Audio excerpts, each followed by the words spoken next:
အားလုံးပဲမင်္ဂလာပါကျွန်တော်ဒီနေ့ဒီဗီဒီယိုလေးထဲမှာတော့ very နဲ့ to တို့ရဲ့အသုံးလေးနှစ်ခုအကြောင်းကိုဘုဒ္ဓအနေနဲ့မျှဝေပေးချင်ပါတယ်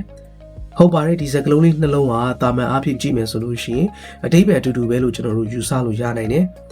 တကယ်တမ်းကျွန်တော်တို့အသေးစိတ်လေ့လာလိုက်တဲ့အခါမှာဆိုလို့ရှိရင်ဒီစကားလုံးလေးအသုံးလုံးနှစ်ခုဟာကွဲပြားခြားနားမှုရှိနေတာလေးတွေကိုတွေ့မြင်မှာဖြစ်ပါတယ်ဆိုတော့ကျွန်တော်အသေးစိတ်လေ့လာလို့ရအောင်ကျွန်တော်ဝါကြလေးနှစ်ကြောင်းကိုကျွန်တော်ဥပမာလေးနဲ့ရှင်းပြပါမယ်ပထမဆုံးဝါကြက the soup is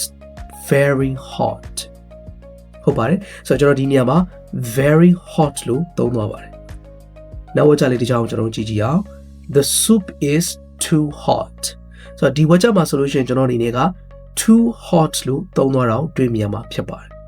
ဆိုတော့ဒီဝါကြလေးနှစ်ကြောင်းကိုတာမန်အဖြစ်ကြည့်မယ်ဆိုရင်အတူတူပဲလို့ထင်နိုင်တယ်တကယ်တော့ကျွန်တော်တို့ရဲ့ဝါကြရဲ့အတိတ်ပဲဖော်ဆောင်မှုဟာ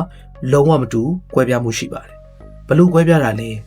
ကျွန်တော်တို့ပထမဝါကြမှာကျွန်တော်တို့သုံးထားတဲ့ very hot အရာကြည့်မယ်ဆိုလို့ရှိရင်ဒီစွပ်ပြုတ်ဟာပူလားမေးပူပါတယ်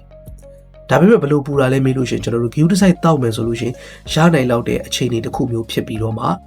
နောက်ဝါကြတစ်ခုမှာပါနေတဲ့ too hot ရဲ့အတိတ်ပဲကကြတော့